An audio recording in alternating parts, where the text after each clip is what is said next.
Hello everyone, this is Davinator12 here and welcome to another video. In this video, I just wanted to give my review of Zenless Zone Zero Season 1 and how much I've enjoyed it. To be honest, I've been logging in almost every day and have only missed less than 10 days since release. What I really noticed is that if you miss your dailies, you really miss out on coffee energy, which is about 80 batteries. Trust me, you don't want to miss out on coffee both in real life and in game.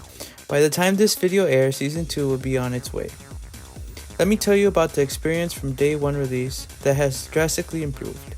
Every patch, the developers have made small adjustments to the gameplay, UI, refinements, and characters.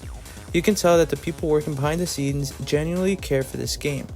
The glue that really brings the whole game together is for sure the amazing music that the music team has created.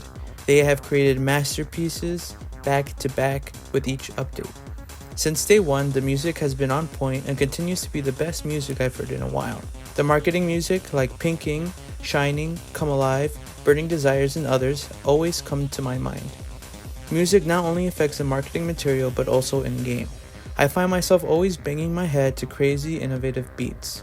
For a long time, I wanted Hoyoverse to release a music playlist of their in-game songs, and when they did, it was literally peak.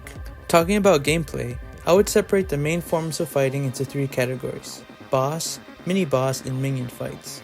The boss fights are fun except the marionettes, I hate them, while the mini-boss fights give me something to do to grind. While the minion fights remind me to always have a unit that has AoE attacks. When talking about units, there has been power creep, but I don't think it's as bad as it seems.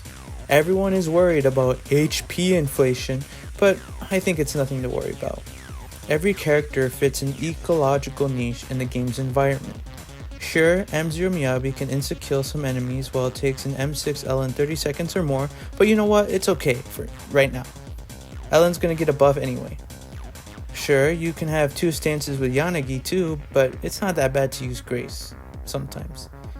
You can still clear the same content with all the units is what is really important. One thing I am worried about, however, is that I have noticed that after the release of Miyabi, there has been a lack of more difficult enemies.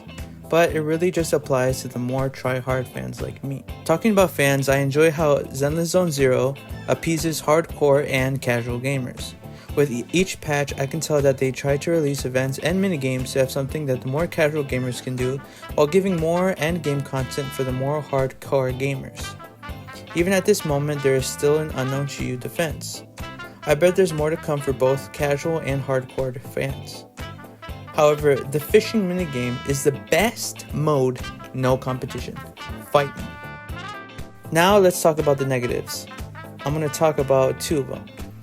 One of them is being that Zenless Zone Zero has a lot of potential that it needs to act on.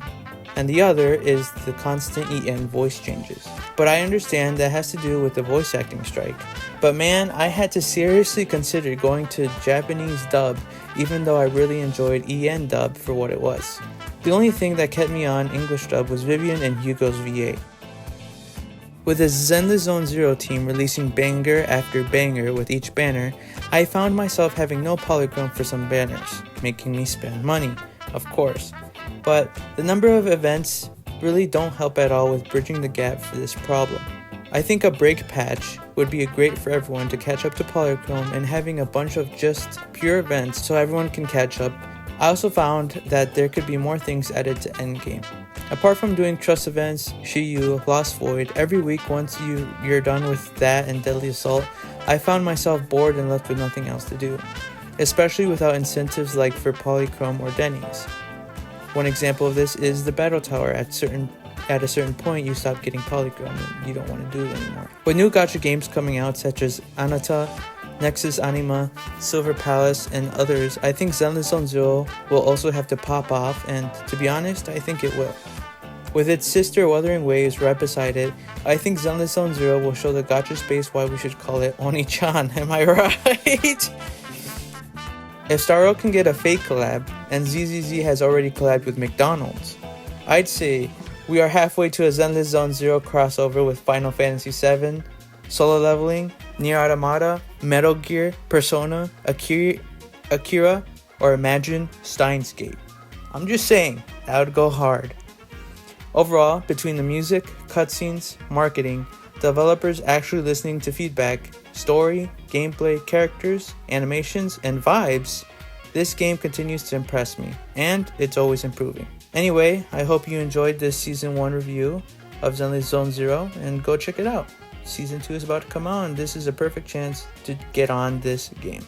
Anyway, this has been Davinator12, signing out.